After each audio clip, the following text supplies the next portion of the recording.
AITA for refusing to pay for my sister's wedding after she excluded me? 27F. Never thought I'd be the kind of person posting here, but apparently pregnancy hormones and family betrayal make you question your sanity. For context, I'm the older sister. My younger sister, Lily, 25F, has always been the golden child. And I don't mean that lightly. Growing up, Lily was sensitive. That was the word everyone used. Sensitive meant she cried easily. Sensitive meant she needed more reassurance. Sensitive meant she couldn't handle criticism. Sensitive also meant she got whatever she wanted. I was the independent one, the mature one, the you don't need as much attention one. If I got a 95 on a test, the first question was, what happened to the other 5 points? My parents missed my award ceremony because Lily had a choir solo that night. When I graduated with honors, my mom cried in the audience, not because she was proud, but because Lily had just gone through a breakup, and this must be hard for her. You get the pattern. I stopped competing for attention early. Instead, I focused on building something for myself. I now work in a high-paying career. I won't go into details for privacy reasons, but I make very comfortably into 6 figures. My husband, Daniel, 29M, runs his own business and makes roughly double what I do. And before anyone asks, no, he's not one of those insecure guys who holds that over me. If anything, he hypes me up more than I hype myself. When I got my last promotion, he came home with flowers and a cake. When I worried about cutting back hours once the baby comes, he just said, then cut back. We're building a life, not a competition. He's steady, safe, the opposite of chaos, which is probably why what happened with my sister hit me harder than it should have. Because I thought, at 27, I was past this. Lily got engaged last year. Her fiancé, Mark, 26M, is decent. Quiet, slightly overwhelmed all the time. I don't dislike him, but I've noticed he tends to agree with Lily even when she's clearly being unreasonable. The engagement party was the first red flag. Daniel and I had just found out I was pregnant about 3 weeks prior. We were over the moon. We hadn't told anyone yet, not even my parents. At the engagement party, Lily made a whole speech about finally being the center of attention for once. Everyone laughed. I laughed too. But then she looked at me directly when she said it. It was subtle, but intentional. 2 months later, we told our families I was pregnant.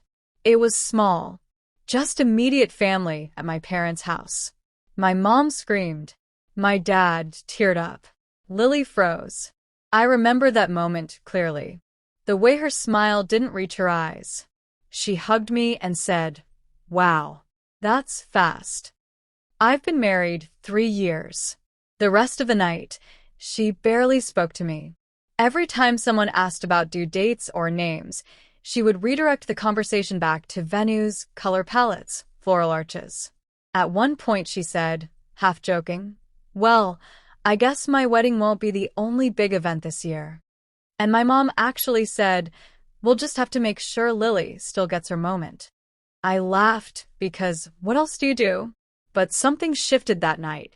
About a week later, Lily called me. She was stressed about the wedding budget. Apparently, the venue she wanted was more expensive than expected. Mark's family wasn't contributing much. My parents were helping, but not enough for the dream aesthetic. She didn't directly ask for money. She just hinted, "Must be nice to not worry about this stuff. I mean, you and Daniel are doing really well." It's my once-in-a-lifetime day. Daniel overheard part of the conversation and later said, "Is she trying to guilt you into it?" I told him she wouldn't outright ask. The next day, she did. She sent a long text about how she didn't want to start her marriage in debt, how embarrassed she felt even bringing it up, how I was her big sister and always so generous. Then, "Would you consider helping with part of the venue or catering? I'd pay you back eventually." I stared at the message for a long time. Daniel said, "If you want to help, help. But only if it's a gift." Don't expect repayment. He's right. Money between family gets messy. I called Lily and told her we'd cover the catering and part of the venue deposit as a wedding gift. She cried. My mom cried when she found out. Suddenly, I was the best sister in the world. It felt nice. Embarrassingly nice. Maybe I wanted that validation. Over the next few months, I transferred the first portion of the money. Lily became overly sweet. She texted me updates constantly, sent me dress photos, asked my opinion on centerpieces. But there were cracks. When she went wedding dress shopping, she didn't invite me.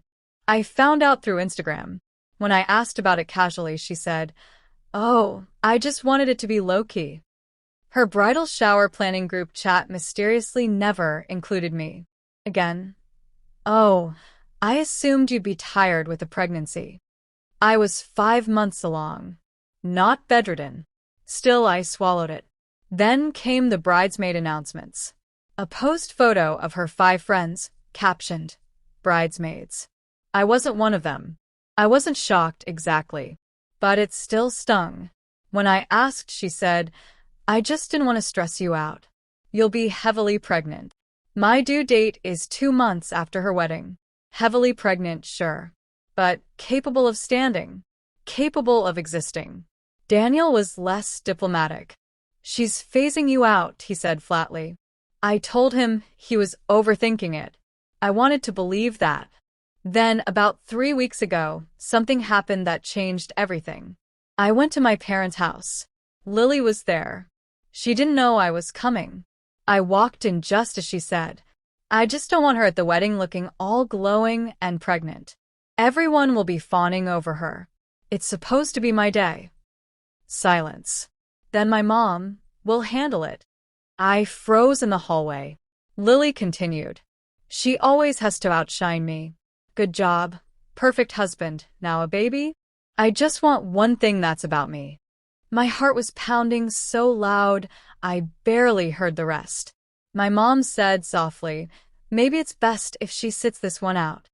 I stepped into the room. They both jumped. Lily's face drained of color. And in that moment I knew I wasn't just not a bridesmaid. I wasn't wanted there at all. I didn't confront her immediately. I smiled, asked about table linens, pretended I hadn't heard a thing, because something in me shifted. Not anger. Clarity. And that's when I started planning. But I didn't say a word. Not yet. Update. The days after I overheard Lily's comment were a blur of quiet plotting. I didn't tell Daniel what happened right away. Partly because I wanted to process it, partly because he would have gone nuclear. And honestly, I wasn't ready for nuclear. Not yet. Instead, I did the one thing that had always been my superpower. I stayed calm. I kept paying attention to Lily's wedding plans, pretending to be supportive. I answered questions about caterers, table arrangements, linen colors. I even gave her some input on flower arrangements, telling her which colors I thought would pop. Every conversation was laced with warmth, so no one suspected the storm I was brewing. Because I had agreed to cover part of the expenses, I knew I had leverage. I didn't need to threaten. I didn't need to yell. I just needed patience. And I had patience. The official uninvitation came 2 weeks later, when my mother called.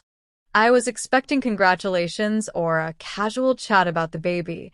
Instead, she said, "Lily and Mark want to talk to you about the wedding." I knew immediately. They wanted me to back off. I drove to my parents' house, keeping Daniel updated the whole way. He didn't say much, only stay calm. When I arrived, Lily was sitting on the couch, twirling her engagement ring, pretending to be casual. Mark was by her side, nervous and confused. My mother hovered in the background. "Hi," I said, keeping my voice even. "Hi," Lily said, her smile tight.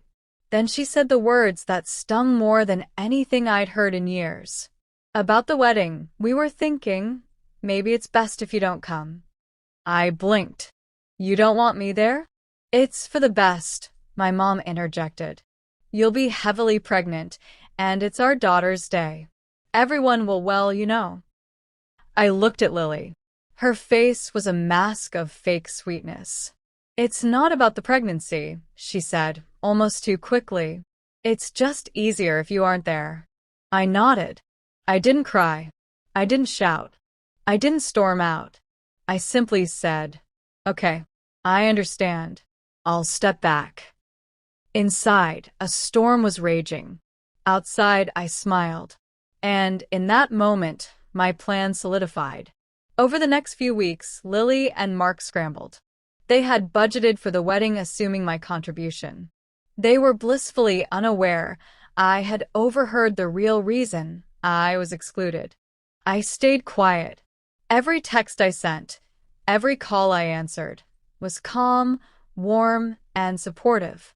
Then came the day of the first major payment.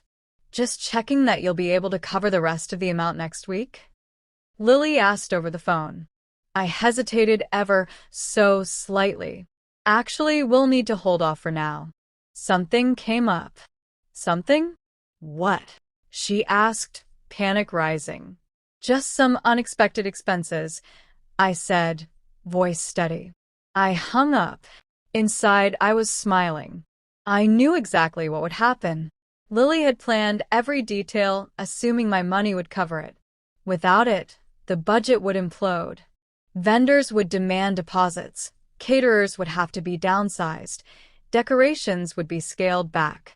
The perfect dream wedding she imagined was suddenly out of reach. And they had no idea it was intentional. The next few days were deliciously chaotic. Lily called, texted, and emailed constantly. Her messages went from polite to frantic to manipulative in less than 24 hours. "Please, I promise I'll repay you immediately. You can trust me. Mom said you're being unreasonable. Don't ruin the wedding. If you don't pay, I swear I'll tell everyone you're being selfish." Daniel and I watched the messages together. He chuckled at her increasing desperation. "This is working beautifully," he said. I stayed calm.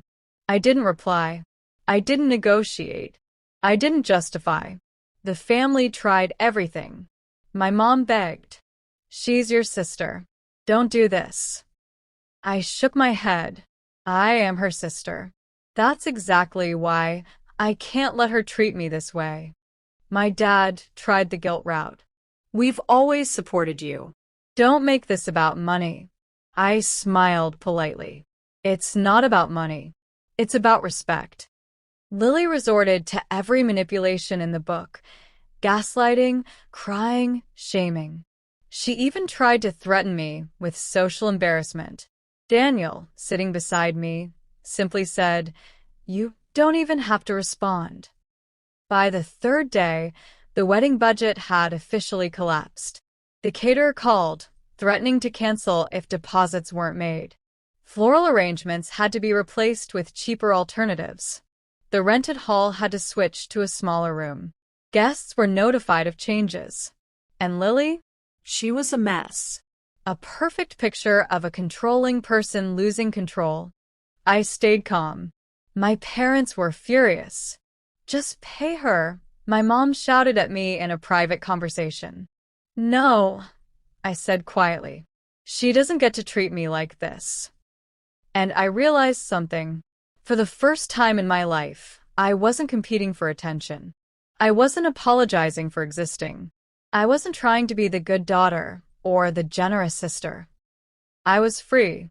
When the wedding day came, it was humbling for everyone who had taken my generosity for granted. Tables were smaller, fewer centerpieces. Guests whispered about the unexpected changes. Lily's face was pale the entire day. Mark tried to soothe her. My parents whispered apologies. Lily's friends whispered about how messy the wedding looked. And I stayed home with Daniel, sipping tea, feeling calm, and very satisfied. I didn't gloat. I didn't post anything on social media. But inside, it felt perfect. Update. It was 2 days after Lily's wedding. I had stayed home with Daniel. My phone rang. The caller ID displayed my mother's number. I hesitated for only a fraction of a second before answering. "Hello," my mother screamed the instant I picked up. Her voice trembled with rage and panic. "I can't believe you," she continued, practically shouting over herself. "You've ruined Lily's wedding. How could you do this? You promised to help, and then what? Nothing? You let her dream fall apart." I stayed calm. "My money is mine. That's all I have to say." There was a pause on the other end. I could hear my mother panting, furious, and then click. The line went dead. I hadn't been expecting the next wave. It began almost immediately. Texts, group messages, and WhatsApp forwards from Lily, my parents, and Mark. "You should at least fund our honeymoon as compensation. If you won't help her, we're done with you. You'll regret it. You've destroyed everything, and now you'll be remembered as selfish and cruel." Lily's texts were relentless. "You are the worst, sister. Do you understand that? We trusted you. I can't believe you'd withhold money to ruin my wedding. You'll regret this. Everyone will see you for who you are." My parents' messages were guilt-laden and manipulative. "We raised you to be generous. Don't throw that away over petty pride." Every single message, every call, every attempt to manipulate or threaten rolled in like waves. I drafted a final, firm message to each of them. "I am done engaging in this cycle. I love my baby and my husband. I will not expose them to toxicity. All contact is cut off until I feel safe. Please respect this boundary." Then I deleted their numbers, muted them on every platform, and let the silence settle. For the first time in years, the air felt calm. The only voices I heard were Daniel's steady words and my own heartbeat. It was blissful. No calls. No texts. No attempted visits. My phone, usually buzzing with family drama, was quiet. Then reality hit my parents and Lily. I wasn't bluffing. They weren't going to be a part of my life anymore. At first, there were scattered, desperate attempts. Emails, Instagram DMs, even messages sent through friends. But I remained firm. Daniel reminded me daily, "You don't owe them access. You're protecting your family." Eventually, the panic escalated. They realized the most devastating truth. If I wasn't responding, they would never see their grandchild. Texts began to escalate. "You can't keep the baby from us. We've made mistakes, but we want to be part of the baby's life. You can't do this." I read them once. Then I deleted them. And that was the last time I even considered their existence in my daily life. Update. The most beautiful, life-changing moment of my life finally arrived. I went into labor early in the morning.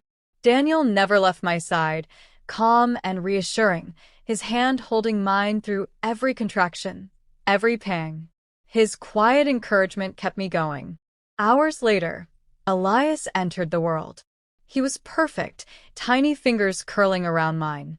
Daniel held him next, and the three of us shared a quiet moment I'll never forget.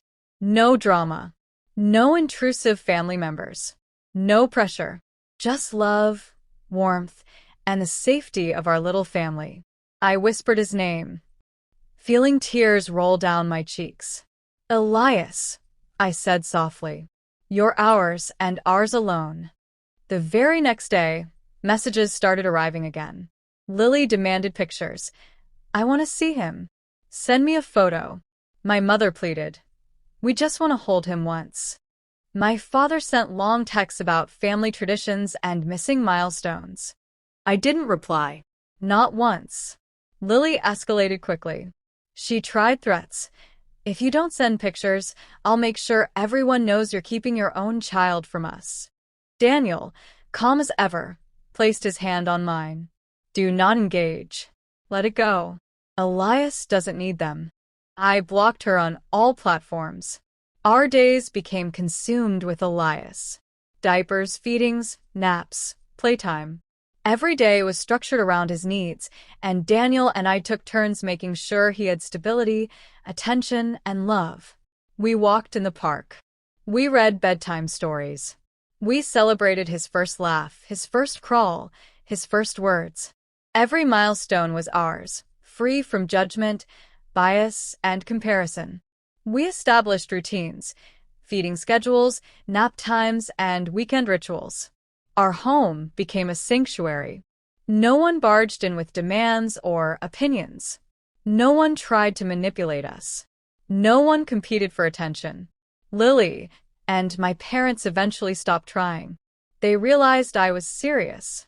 They wouldn't see Elias. They had lost the access they took for granted. For Daniel and me, that silence was freedom. For Elias, it was safety.